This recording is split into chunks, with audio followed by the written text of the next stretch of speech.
The biggest problem people have is they think they're not supposed to have any. And problems are the fuel for growth, right? And it's like, if you don't have any problems, you're either a liar or you might call them challenges. It feels better. I understand that. But anybody who doesn't have problems is either totally asleep at the wheel or they don't have much of any kind of a life. No responsibility, nothing they're building. So I think the first thing is this misnomer that if I have a problem, there's something wrong with me or my life. And I think the second one is this delusion we've sold people on that getting what you want is gonna make you happy. So you could call success getting what you want. I don't define it that way, but that's how most people do. But then there's fulfillment. And fulfillment is living what you're made for. It's like, I think the biggest challenge people have, and the reason they're not able to respond to challenges, they're just thinking about themselves, and it's not that hard to meet your own needs. And it's nobody's fault. These little things in our pocket, these little mini computers we used to call phones, they're instantly conditioning you to instantly get what you want. And that's not how human relationship works. And it's sure not how you build a business, right? It's not a straight line. If you go to nature, you will not see a straight line unless a human built it. Because everything grows a little up and down like a stalk, like anything else. But if it really grows, it keeps growing, but it's a winding process. So I think the problem is that people don't have something that they're wanting to serve more than themselves. That's where my energy comes from. I don't have to work in a day of my life. Why the hell do I do all this crazy stuff? I got 105 companies now and I got all these different industries because it's so much more interesting to be in the game of life and keep growing, expanding, and being challenged. That's what makes you feel alive. And are there problems? With 105 companies, I can promise you, if I thought my life was problem-free, I would be really stressed out. And if I was just doing it for me, I would have stopped a long time ago. It's like, I know you've asked me a lot of times about confidence. You just mentioned it again. Is it a lack of confidence? No, it's a lack of mission. What happens is when you have something you want to serve, if it's your child and everything's on the line, you will come up with answers you'll never come up with for yourself, right? So it's like having that sense of mission. And then I think the next problem is that people think they have to know how. I call it the tyranny of how. Like, you get all excited, I'm gonna do this, and then your brain goes, I've never done it before. Oh my God, what did I say? I don't know how to do this. And they tend to focus on how to do it. And when you start with how, you're screwed. Like Martin Luther King had no idea how when he did his I Have a Dream speech. In fact, his wife was the one that pushed him because he was uncertain, right? If you know the real history, it's pretty interesting. But the bottom line is he gets up there and he gives his vision of how it can be done.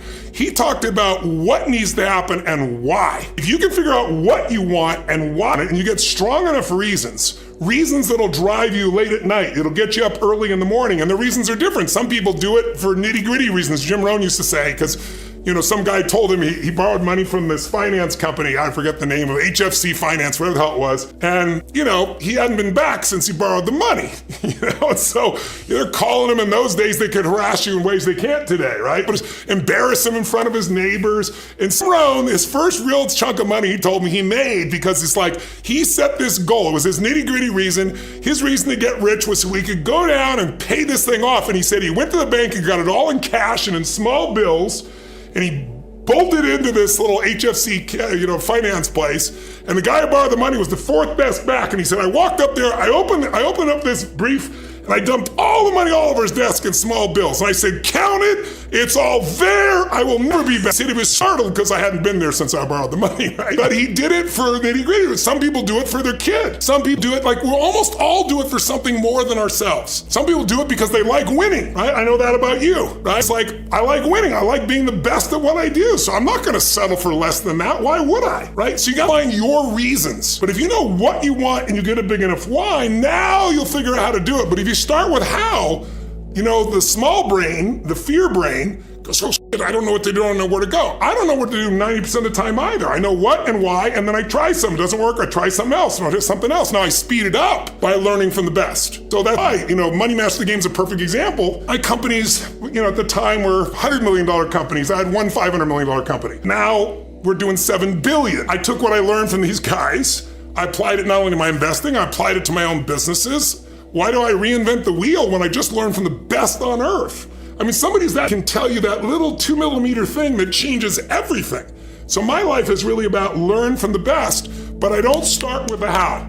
I start with the what and the why. And I think that's the mistake most people make. And then how do you get confident? You do stuff. I'll give you an example. Speaking. It's supposedly outside of falling, like the second biggest fear people have, public speaking. And you've trained yourself, so you don't feel that challenge. But I don't feel that challenge. I've done it a million times, but I didn't feel it early on. And the reason was I tried to explain to people, I'm not getting up thinking about how I'm doing. If I did, I'd probably be a horrible critic of myself. I can be brutal in those ways. I'm focused on how do I serve them? What do they need? What do they want? How can I serve? And when you're focused on others and how to serve them, there's no lack of confidence in you, because if it's not working, you just change your approach, because it's all about serving. People that are scared to speak are thinking constantly, how am I doing? Am I good enough? Am I strong enough? You'll never get confidence. Confidence comes from doing something. Confidence is tying your shoes. Right? Confidence on Michael Jordan making 1,000 shots before you take a break every single day, 6 days a week. So you look at Jordan, or you look at, LeBron, or you look at anybody who's the best in the world at what they do, and you go, aren't they lucky? But if you actually study them, you'll see they're doing things, they're practicing in private things that make them certain in public, and they get rewarded to do in public. And you got to do the same. Build confidence is action. The biggest mistake, people think they're supposed to walk out and be good at it. And if they're not, because, they don't want any part of it. I don't want to not look good, not be good, because we live in this social media world where they compare themselves to people that are bullshitting.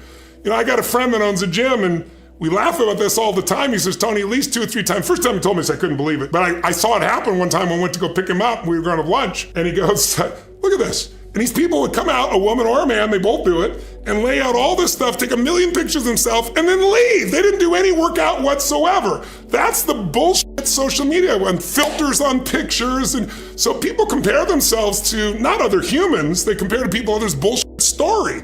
And that's why so many people get depressed when I'm sure you've seen the studies show the more time people spend on social media, usually the greater levels of frustration and anger, and certainly depression for a lot of people have. Because you're comparing a world that doesn't matter, plus you're being reinforced by these algorithms in ways that go beyond your conscious awareness. Well, what happens to a muscle if you don't use it?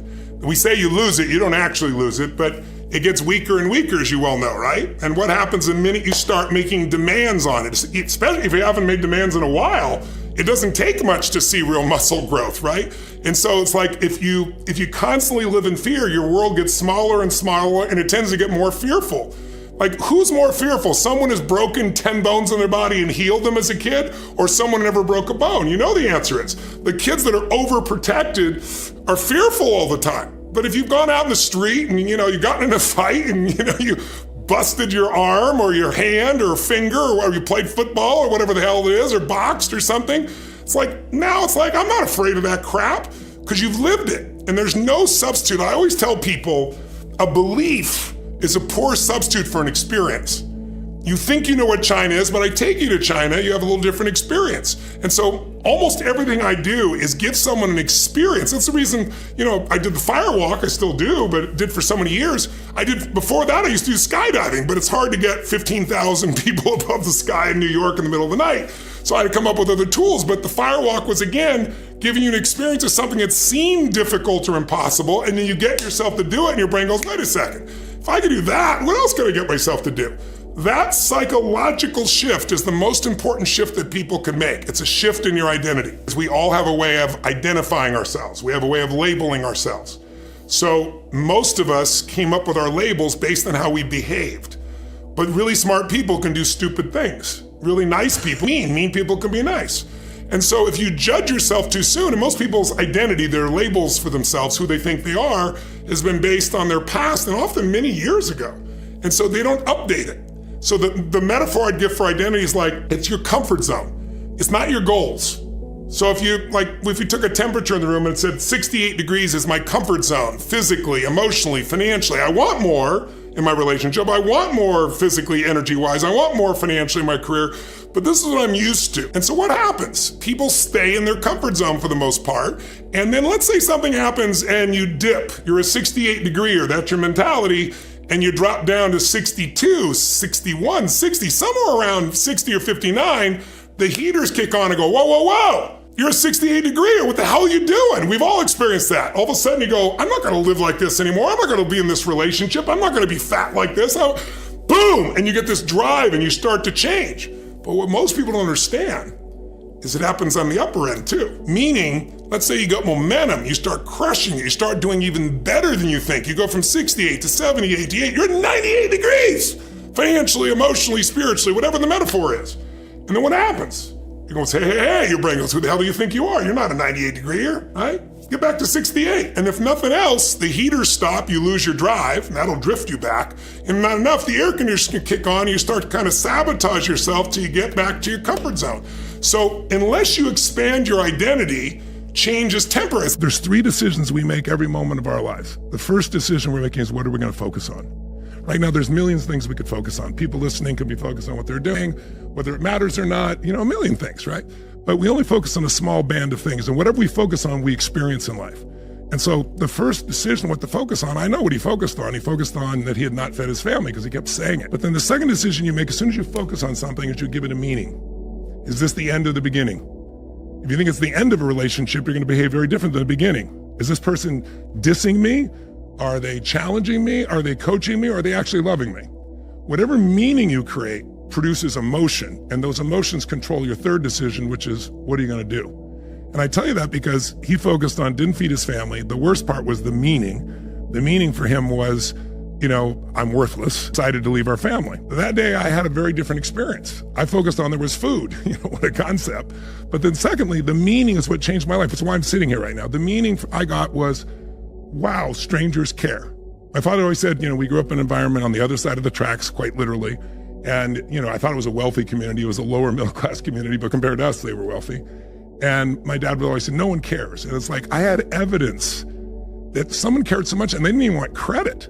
They fed my family. And so it's like, if strangers care about me and my family, I'm going to care about strangers. And I made a decision right then at 11 years old, I'm going to feed people when I get older. And so when I was 17, I fed 2 families, and it was so emotionally rewarding. Then I went to 4 and 8, and I got to 1 million. Then I got to 4 million, 2 million from my foundation, 2 million from me. And then in the last 10 years, about 8 years or 10 years ago I started, it took me 8 years. I said, I'm going to provide 1 billion meals here in the United States. And we did that in 8 years, I'm proud to be. 100 million meals that he did through Feeding America as my partner. And all that came, to answer your question, because of the turmoil, as you described it. In other words, I said to someone the other day, I don't know, we're not only fed 1 billion, but now, because of the war in Ukraine, most people are unaware of it. The news doesn't even talk about it. But that's the breadbasket for most of Africa. So there are 11 nations that are on the realm or on the edge of famine. And then, we need, obviously, fertilizer. 50% of the world's food comes from fertilizer. The WWF doesn't want people to use it, but we need it. And because of the war, most of it comes from Russia, so the price has gone through the roof. So normally there's 80 million people a year that are on the verge of starvation. This year it's 350 million. And so I decided, I met with the head of the food program for the UN. It was, a gentleman here that was unbelievable. And what he'd done, he won the Nobel Prize 2 years ago. So he and I joined together and created 100 billion meals. I said, how many do we need to bridge the gap? He said about 70 billion. I said, let's do 100 billion meals in 10 years. I did 1 billion. I wasn't a billionaire when I started. I said, so I've grown, obviously, to make that happen. But all we need is 99 people like me, and we can do this, right? And so we went out to do it, and we announced a few days ago, we hit 30 billion meals already in the first 2 years. Most people thought it would be totally impossible. So we're going to make that happen. But here's what I wanted you to get. If I was a well-fed child, do you think I'd be working this hard? I know, I'm proud to be a good human being. I believe I'm a good human being, but I don't think I would have that same drive. So I think hunger often comes, not always, often comes from having gone through enough pain. Like, I've suffered enough. I don't want somebody else to suffer.